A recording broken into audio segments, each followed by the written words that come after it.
Ragged Dick is a novel about a 14-year-old bootblack, but it's also a story about New York City. So I thought I'd hop the train to Manhattan and walk the same path Ragged Dick takes during the first day of the story. Alger is really specific about the route he follows. I met my friend Matt Milford. Matt's a former student, and now he's a lawyer. He's a native New Yorker, and he has lots of clients who are on hard times. I thought he'd have interesting things to say about the novel. I told him I'd exert my influence with the president to have him tried by habeas corpus, said Dick. I was also sure he'd know the very best places to eat. For my money, it's the best. A lot of the sweet carrots, you know that sweet carrot thing?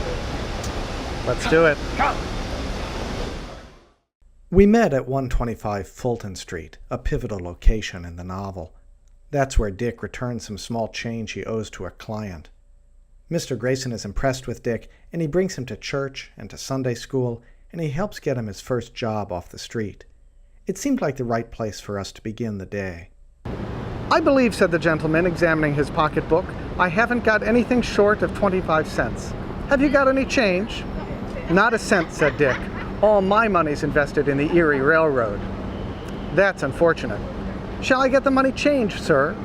"I can't wait. I've got to meet an appointment immediately. I'll hand you 25 cents, and you can leave the change at my office any time during the day." "All right, sir. Where is it?" "Number 125 Fulton Street." "Shall you remember?" "Yes, sir." "What's the name?" "Grayson. Office on the second floor, which is now the Papaya Relaxation Massage Center." Then we walked over to Spruce Street. The novel starts there, right where Pace University is today. If Ragged Dick were still sleeping in a box on the street, he'd look up to see a building by Frank Gehry. After meeting Mr. Grayson and shining his boots and promising to return his change, Dick turns down Nassau Street and then up Ann. By the way, this map was printed just about 10 years after Ragged Dick was published. 2 blocks further, he reached Ann Street, where I am now. On this street was a small, cheap restaurant where for 5 cents Dick could get a cup of coffee and for 10 cents more a plate of beefsteak. With a plate of bread thrown in. These Dick ordered and sat down at a table. "Okay, shall we cross to the west side of Broadway?" Strolling up Broadway, Dick meets young Frank Whitney, a well-off boy about to attend school in Connecticut. Frank and his father are staying at the Astor House Hotel. Today that's the transportation building. The father pays Dick to give his son a tour of the city, though first he gives Dick a new suit of clothes. The boys cross Broadway, braving the traffic, stroll across the park, and begin their day in search of a hat for Dick on what was then Chatham Street. Then they walk back to Broadway. We can imagine the 2 boys looking at all the sights together. They stop into a famous saloon and talk with someone who tries to sell Dick shares of stock. In the story, people are always getting swindled or trying to swindle someone else, and in his new suit, Dick looks really well off. Dick points out the sights, especially some of the great hotels of the era, and we followed his lead. St. Nicholas Hotel was closed and demolished in 1884, save for 2 slivers of facade, which incredibly live on today as the unassuming facades of 521, 523. It was a long walk up Broadway, but we had been fortified with a Vietnamese sandwich, and that stood us in good stead. And just like Frank and Dick, we turned toward Astor Place. And also the other nice thing about this book is that it's not rags to riches. It's this one, he's just out of rags. Right. He's found himself a place to live, he's got a friend, he's learned how to read and write. Yeah, it's not an instance in which he makes some vast fortune suddenly overnight. He begins to slowly pull himself out of the street. And what does he do when he has some money saved up? He He's able to help helps somebody, a family that's going to be homeless. Yes. They visit and admire the Cooper Institute, and after walking up 4th Avenue, they gaze upon a statue of George Washington in Washington Square Park. By this time, Dick has told Frank that he'd like to do something more with his life than shine shoes. They cross Madison Square Park and head toward 3rd Avenue. And at the corner of 3rd Avenue and 25th, they meet a swindler, who they swindle in turn. They had turned into 25th Street and had by this time reached 3rd Avenue, where we are right now. Just before entering it, their attention was drawn to the rather singular conduct of an individual in front of them. Stopping suddenly, he appeared to pick up something from the sidewalk and then looked about him in a rather confused way. "I know this game," whispered Dick.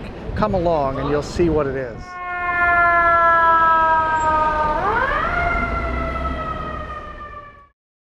Dick and Frank decide to visit Central Park, so they walk to 29th Street and take the 3rd Avenue line of horse cars uptown. We took the M102 bus. While riding the bus, Frank is falsely accused of stealing. We thought about that as Matt shared some stories from New York City law.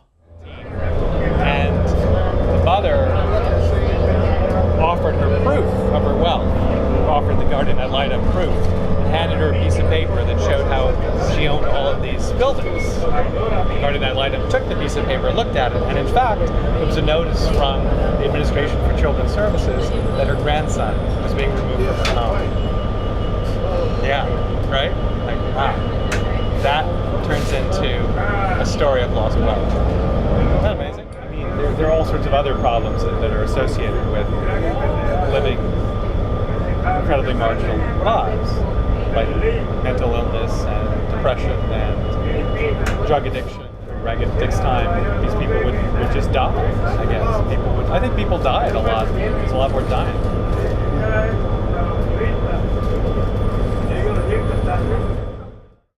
Dick and Frank visit Central Park, but at the time there's not too much to see and Frank isn't impressed. So they take the 6th Avenue line back downtown. We took its modern equivalent.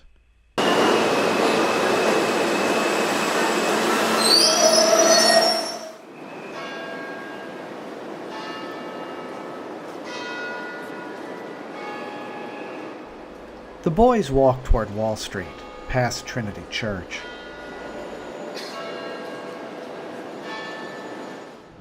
"That's the Customs House," said Dick. "It looks like pictures I've seen of the Parthenon in Athens," said Frank meditatively. Yeah, we were getting tired, but the best was yet to come. In front of the Customs House, Dick and Frank meet a country bumpkin who's just been swindled out of $50. Dick calls a policeman, but the officer has no hope the bumpkin will see his $50 again. "What's that building there at the end of the street?" asks Frank. And the two boys embark on their last adventure. For 2 cents each, they take the Wall Street ferry to Brooklyn. And on board the ferry, they find the swindler and fool him into giving them the money. Oh, oh yes. Oh yeah, so good. Ragged Dick. Nice.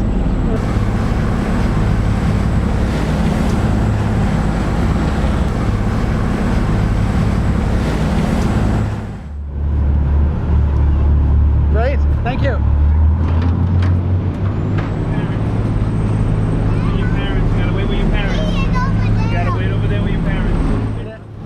Like Frank and Ragged Dick, we went right back. Whoa! Yeah, they don't mess around. Hey dude, Reverend! You gotta make a turn, They move! 3 minutes? 3 minutes. Yeah.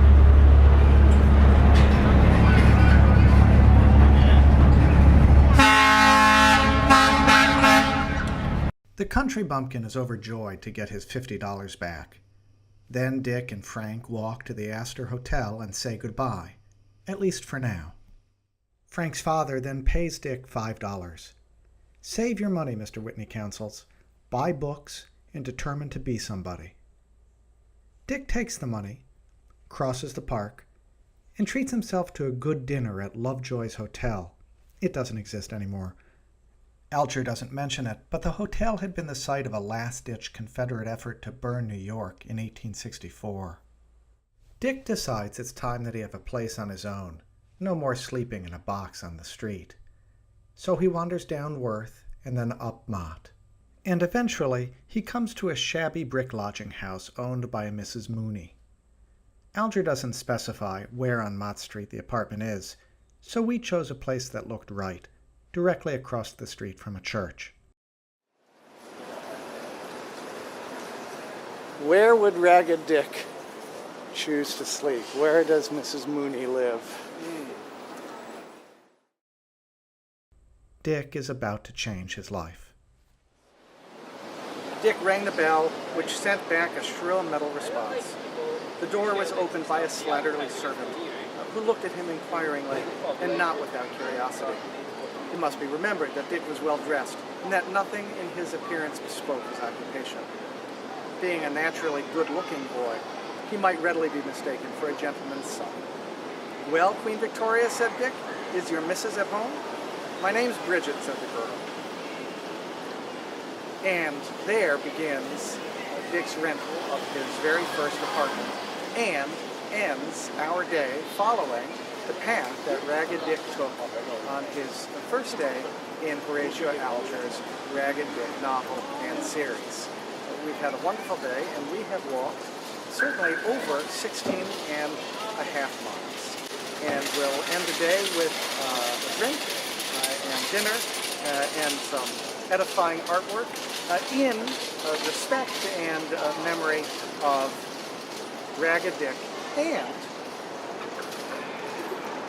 of Jesse and Mildred, who gave Paul this book on December 25th, 1909.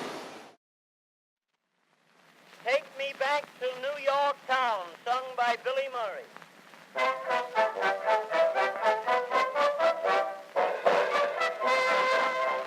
Two friends from old New York town met in a